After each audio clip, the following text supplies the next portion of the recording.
ओम शांति। 3 जनवरी 2022। बाबा के आज के महावाक्य हैं। बाबा समझाते, मीठे बच्चे, ब्रह्मा सो विष्णु, विष्णु सो ब्रह्मा कैसे बनते हैं? दोनों एक दो की नाभि से कब निकलते हैं? ये राज सिद्ध कर समझाओ। तो ब्रह्मा सो विष्णु और विष्णु सो ब्रह्मा कैसे बनते हैं? कैसे ये है एक ही आत्मा 84 जन्म कैसे लेती है? बाबा कहते ये सिद्ध करके हमें बताना है। प्रश्न है, कौन सी गुप्त बात महीन बुद्धि वाले बच्चे ही समझ सकते हैं? बाबा समझाते, हम सबकी बड़ी माँ ये ब्रह्मा है, जिसके हम मुखवंशावली हैं। ये बड़ी गुप्त बात है। ब्रह्मा की बेटी है सरस्वती। वे है सबसे होशियार, गॉडेज ऑफ नॉलेज। बाप ने ज्ञान का कलश माताओं पर रखा है। माता की लोरी गाई हुई है। वे सबको समझाएं कि विश्व में शांति कैसे हो सकती है। गीत है, भोलेनाथ से निराला कोई और नहीं। ओम शांति। बिगड़ी को बनाने वाला ज़रूर भगवान को ही कहेंगे, ना कि शंकर को। भोलानाथ भी शिव को ही कहेंगे, शंकर को नहीं। खिवैया भी शिव को ही कहेंगे, ना शंकर को ना विष्णु को। खिवैया अथवा गॉड फादर कहने से बुद्धि निराकार तरफ चली जाती है। त्रिमूर्ति का चित्र तो नामी ग्रामी है। गवर्नमेंट का जो कोट ऑफ आर्म्स है वे जानवरों का बना दिया है और उस पर लिख दिया है सत्यमेव जयते। अब जानवरों के साथ तो कोई अर्थ निकलता नहीं। गवर्नमेंट के कोट ऑफ आर्म्स की मोहर होती है। जो भी बड़ी बड़ी राजधानियां हैं उन सब के कोट ऑफ आर्म्स हैं। भारत में त्रिमूर्ति मशहूर है, ब्रह्मा विष्णु शंकर। उसमें शिव का चित्र गुम कर दिया है क्योंकि उनकी नॉलेज ही नहीं है। गॉडफादर कहने से बुद्धि निराकार की तरफ चली जाएगी। ब्रह्मा विष्णु शंकर को गॉडफादर नहीं कहेंगे। गॉडफादर है आत्माओं का। वे ऊंचे ते ऊंचा ठहरा दिखाते भी हैं, ऊंचे ते ऊंचा भगवान। ऐसे नहीं ऊंचे ते ऊंचा ब्रह्मा कहेंगे व विष्णु व शंकर को कहेंगे। नहीं, ऊंचे से ऊंचा एक भगवान है। ये सभी जानते हैं। सिख लोग भी उनकी महिमा गाते हैं।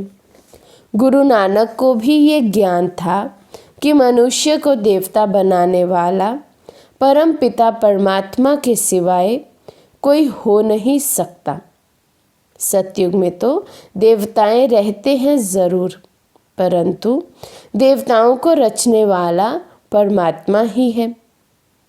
वे देवताओं को कैसे रचते हैं ये नहीं जानते। महिमा गाते हैं, मूत पलीती कपड़ धोए। तो जो मनुष्य मूत पलीती थे उनको देवता बनाया, परंतु बनाया कब ये नहीं लिखा है। तुम जानते हो बरोबर इस समय परमात्मा मनुष्य को देवता बना रहे हैं। ज़रूर दुर्गति से सद्गति की होगी। भ्रष्टाचारी को श्रेष्ठाचारी बनाया होगा, तभी तो मनुष्य से देवता बने होंगे। और ये इतना महान कार्य सिवाय बाबा के कोई और कर ना सके। तुम समझा सकते हो, इस भारत में ही श्रेष्ठाचारी देवता थे। गुरु नानक जब आए तब तो भ्रष्टाचारी दुनिया थी ना। तब तो गाते थे, लक्ष्मी नारायण आदि के चित्र तो रहते हैं ना, जिनके साथ ही इनकी कंपटीशन होती है। गुरु गोविंद सिंह का जन्म बड़े धूमधाम से मनाते हैं। सिख धर्म का रचयिता है। खुद कहते हैं भगवान निराकार निरअहंकारी है। आकर मनुष्य को पति से पावन देवता बनाते हैं। श्री कृष्ण मनुष्य को देवता नहीं बना सकते। गीता में भी है, मैं तुमको राजयोग सिखलाकर श्रेष्ठाचारी महाराजा महारानी बनाता हूँ। पतित पावन गॉडफादर को ही कहेंगे। वे ज़रूर आएंगे भ्रष्टाचारी दुनिया में। उनको कहते हैं आकर पावन बनाओ।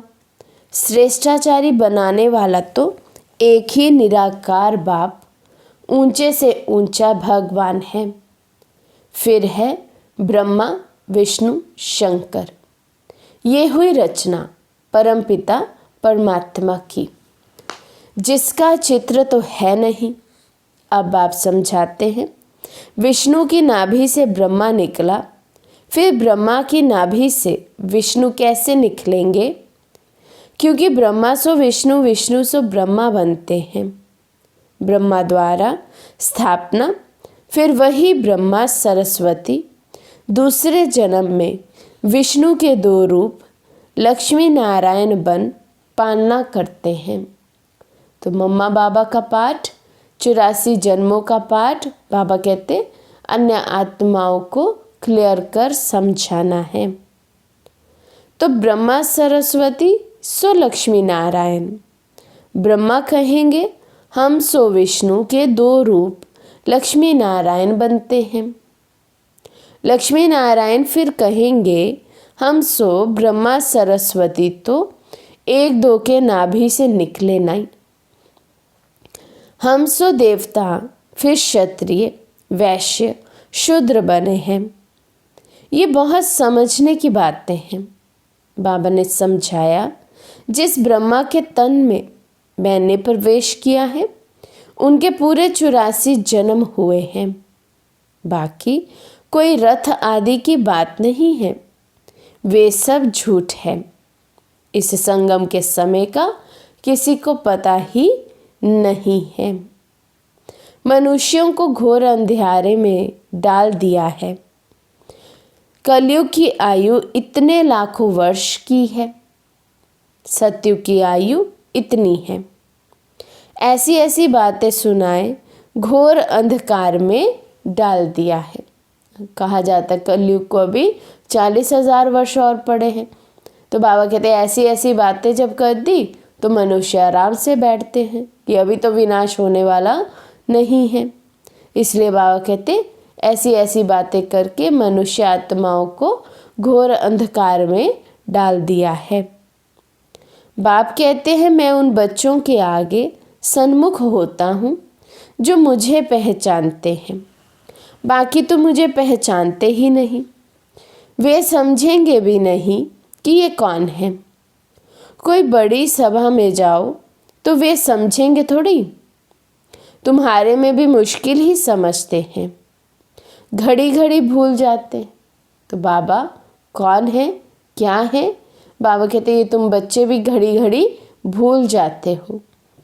तो इसलिए बाबा कहते ये तो बड़े से बड़ी हाईएस्ट अथॉरिटी है। पोप का देखो कितना रिगार्ड रखते हैं। पोप कौन है? वे है क्रिश्चियन घराने का। ये है अंतिम जन्म। क्राइस्ट के समय से पुनर्जन्म लेते अब तमो प्रधान अवस्था में है। सभी पतित हैं, एक दो को दुख देते रहते हैं। बाप कहते हैं ये भी बना बनाया खेल है। दुख सुख का खेल ऐसे ही चलता रहता है, बना बनाया खेल है।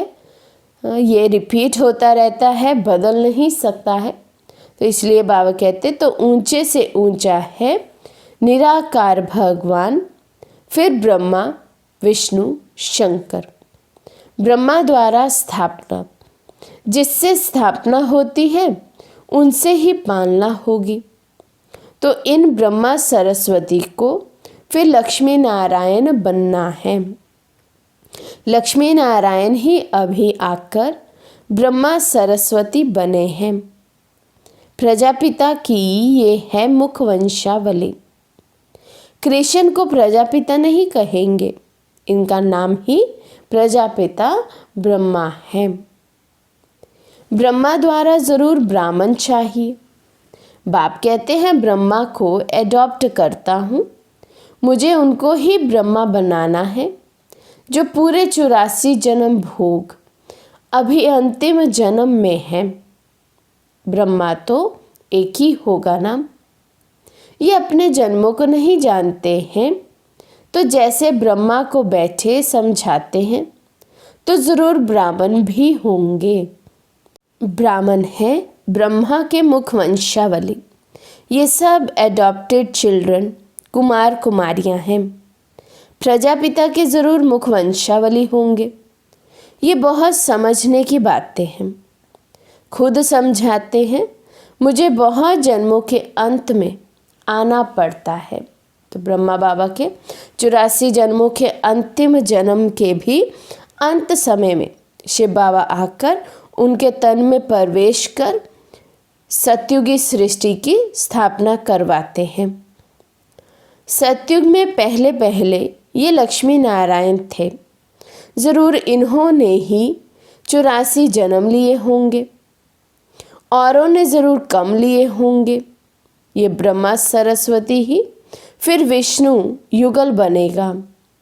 तो कितनी समझने की बातें हैं। पहले पहले तो ये निश्चय चाहिए कि ये नॉलेज कृष्ण नहीं दे सकते। अच्छा, फिर गाते हैं आप पे ही पूज्य आप पे ही पुजारी। भक्ति मार्ग में पुजारी हैं, ज्ञान मार्ग में पूज्य हैं। विष्णु के 2 रूप बरोबर पूज्य थे।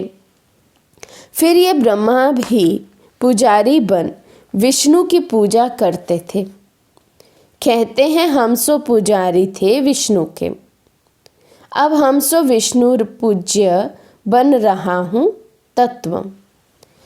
इसको गुहिया ते गुहिया बात कही जाती है। ब्रह्मा कहाँ से आया, विष्णु कहाँ से आया, ये तुम ही जानते हो। तो आज सारी मुरली में बाबा विष्णु सो ब्रह्मा, ब्रह्मा सो विष्णु की कहानी को कैसे हम स्पष्ट करें, 84 जन्मों को सिद्ध करना है, यही बात समझा रहे हैं। विष्णु के 2 रूप लक्ष्मी नारायण को 84 जन्म पूरे कर अंत में पतित बनना है। डिनाइस्टी ही पतित हो तब तो मैं आकर स्थापना करूं और सब धर्मों को खल्लास कर दूं।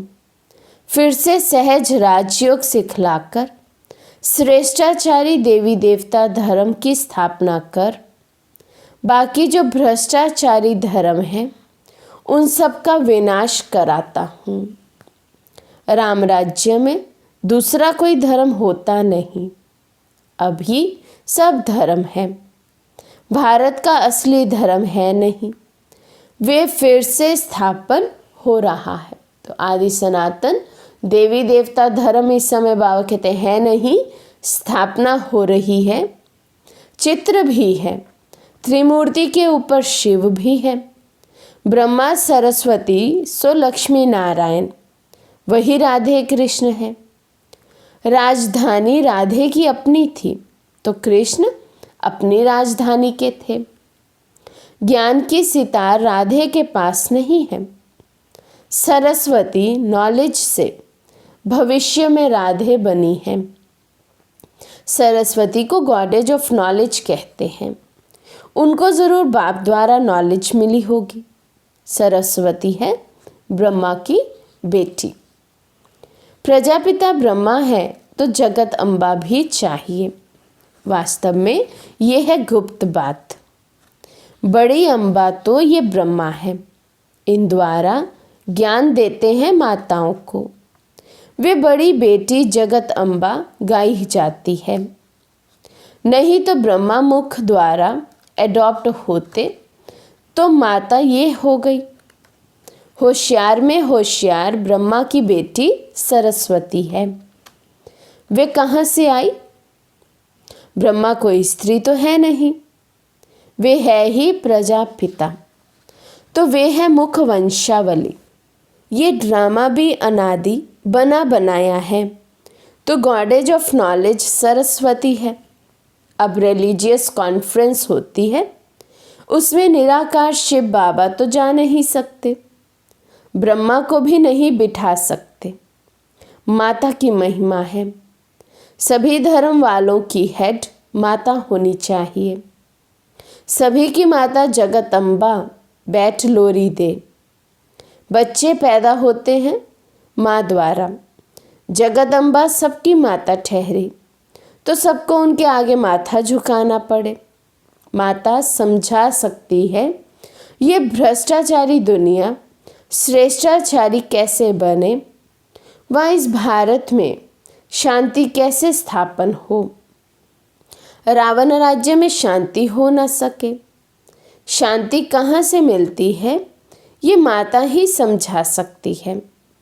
शांति धाम है निर्वाण धाम, ये है दुख धाम। सतयुग है सुख धाम। बरोबर सतयुग में एक राज्य था, सुख शांति पवित्रता सब कुछ था। अभी नहीं है, तो ज़रूर ड्रामा पूरा होगा। झाड़ की भी आयु पूरी हुई है, देवताओं के भी 84 जन्म पूरे हुए हैं। 84 लाख जन्म तो हो ना सके। इस्लामी बौद्धी धर्म वालों को इतने वर्ष हुए, तो फिर 84 लाख जन्म कैसे होंगे? बाल युवा वृद्ध होने में समय लगता है। 84 लाख जन्म हो तो फिर लंबा चौड़ा कल्प हो जाए। तो ये माता समझाएगी तुम्हारा परम पिता परमात्मा से क्या संबंध है। वहाँ तो फादर रचयिता है ना। पहले ब्रह्मा विष्णु शंकर को रचते होंगे, फिर ब्रह्मा द्वारा मनुष्य सृष्टि रचते हैं। ऐसे नहीं कोई नई दुनिया रचते हैं। अगर ऐसा हो तो फिर मनुष्य ऐसे नहीं कहें कि पतित पावन आओ, तो नई सृष्टि नहीं लेकिन पुरानी को ही बदलकर बाबा आकर नया बना देते हैं। तो इस समय सारी दुनिया पतित है, सब दुर्गति को पाए हुए हैं। याद करते रहते हैं ओ गॉड फादर रहम करो, हमको इन मायावी दुखों से छुड़ाओ। तो वे फिर दुख कैसे देंगे? दुख देने वाला ज़रूर और है। सतयुग में जब एक धर्म था तो और सब धर्म की आत्माएं निर्वाण धाम में थी। अभी तो सभी आत्माएं यहाँ हैं, तो फिर ज़रूर बाप को आकर एक धर्म की स्थापना करनी है। ब्रह्मा द्वारा स्थापना, फिर वही ब्रह्मा विष्णु बनते हैं, फिर विष्णु की नाभि से ब्रह्मा निकलते हैं। उनसे बैठ ज्ञान देता हूँ, जो फिर देवता बनते हैं, राजयोग सीखते हैं। बाकी दुनिया वालों ने जो अनेक चित्र बनाए हैं वे है सब दंत कथाएं। मुख्य बात है गीता माता का भगवान कौन, समझाना है। परम पिता परमात्मा जन्म देते हैं विष्णु को, ब्रह्मा को भी जन्म देंगे ना। वे तो देवताएं हैं सतयुग के। ब्रह्मा कहाँ का?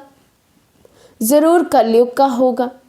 बहुत जन्मों के अंत का जन्म ज़रूर देवताओं का ही होगा। जो श्रेष्ठाचारी थे अब भ्रष्टाचारी हैं।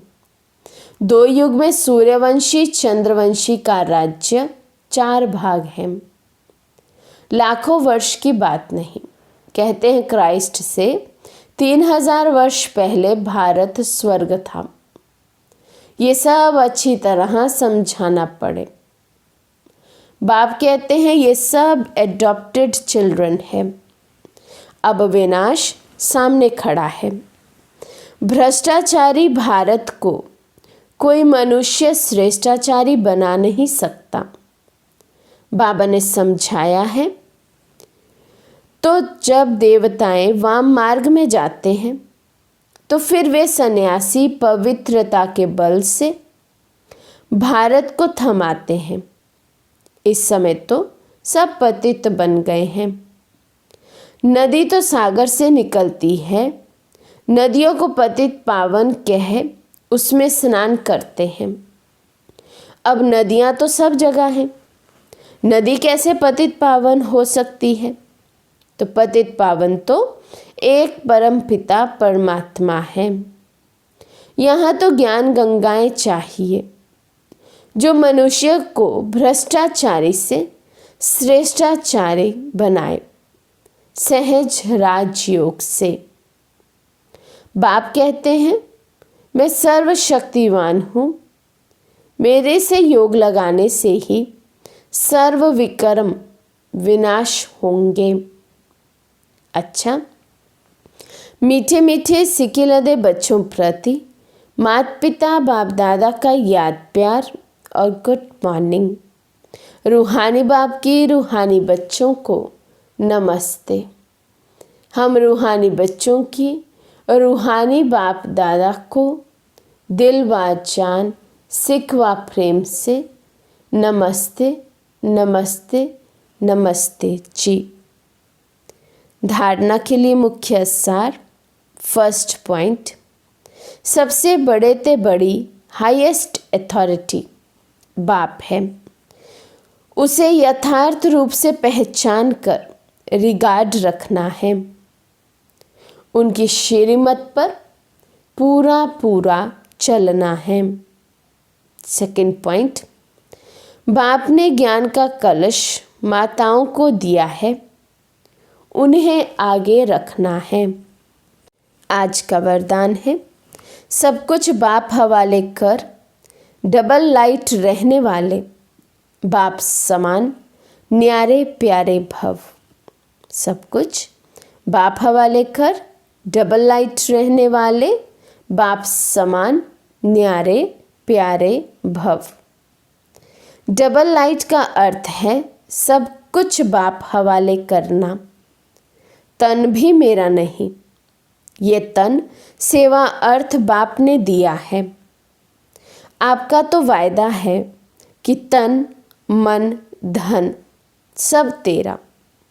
जब तन ही अपना नहीं तो बाकी क्या रहा? तो सदा कमल पुष्प का दृष्टांत स्मृति में रहे कि मैं कमल पुष्प समान न्यारा और प्यारा हूँ। ऐसे न्यारे रहने वालों को परमात्म प्यार का अधिकार मिल जाता है। स्लोगन है, मर्यादाओं की लकीर के अंदर रहने वाले ही मर्यादा पुरुषोत्तम है। मर्यादाओं की लकीर के अंदर रहने वाले ही मर्यादा पुरुषोत्तम है। अच्छा, ओम शांति। एक से अनेक होते हुए विहंग मार्ग की सेवा हो जाएगी, लेकिन क्वालिटी की सेवा में उन्हों को निमित्त बनाने अथवा उन्हों की बुद्धि को टच करने के लिए अपनी मनसा बहुत शक्तिशाली चाहिए, क्योंकि क्वालिटी वाली आत्माएं वाणी में तो पहले ही होशियार होती हैं, लेकिन अनुभूति में कमज़ोर होती हैं, बिल्कुल ही खाली होती हैं।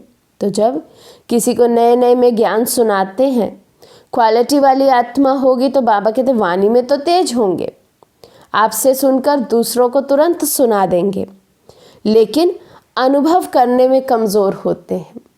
तो उन्हें अनुभव कराओ तो बेटर क्वालिटी की आत्माएं निकल कर आएंगी। तो जो जिस बात में कमज़ोर होते हैं उसको उसी कमज़ोरी का ही तीर लग सकता है, और जब अनुभूति होती है तब समझते हैं कि ये तो हमारे से ऊंचे हैं। नहीं तो कभी कभी मिक्स कर देते हैं, आप लोग भी बहुत अच्छे हैं और भी सब अच्छे हैं, आपको भी भगवान आशीर्वाद दे। यही कहकर समाप्त कर देते हैं। लेकिन ये आशीर्वाद से चल रहे हैं, परमात्मा आशीर्वाद से इन्हों की जीवन है। अब ये अनुभूति करानी है। अभी तो थोड़ा थोड़ा अभिमान होता है, अपने को बड़ा समझने कारण समझते हैं, इन्हों को हम हिम्मत दिलाते हैं। दुनिया में जो अपने को ऊंच समझते हैं, ऐसी आत्माओं की बाबा कहते जब आप बच्चे सेवा करते हैं, जैसे कोई और किसी धर्म के प्रमुख हों, ऐसी आत्माओं की, या सोसाइटी में जिनका नाम मान शान बहुत हो, ऐसी आत्माओं की जब सेवा करते हैं तो बाबा कहते हैं अभी तक वो क्या समझते हैं कि आप ईश्वर की आशीर्वाद आपको मिलती रहे, आप ही के लिए आकर दुआएं कर कर चले जाएंगे। लेकिन बाबा कहते वो ये नहीं अभी तक समझ पाए हैं कि आप चलते ही ईश्वर की दुआओं से हैं, पल ही रहे हैं ईश्वर के आशीर्वाद में। तो बाबा कहते हैं उनको ऐसी अनुभूति कराओ कि उनको ये बात समझ में आ जाए। लेकिन फिर समझेंगे कि ये हमको हिम्मत दिलाने वाले हैं। अभी ऐसा जादू का मंत्र चलाओ। अभी तो वाणी की सेवा द्वारा धरनी बनाई है, हल चलाया है, धरनी को सीधा किया है, इतने रिजल्ट निकाली है, बीज भी डाला है। लेकिन अभी उस बीज को प्राप्ति का पानी चाहिए। बीज डाला है, अनेक आत्माओं को ज्ञान सुनाया है, लेकिन अब उन्हें प्राप्ति का अनुभव हो जाए। अब बाबा कहते ये सेवा चाहिए, अब उन्हें प्राप्ति अनुभव होनी चाहिए। तो फल निकलने का अनुभव करेंगे। मनसा की क्वालिटी को बढ़ाओ तो क्वालिटी आत्माएं समीप आएंगी। इसमें डबल सेवा है, सेवा की भी है और दूसरों की भी।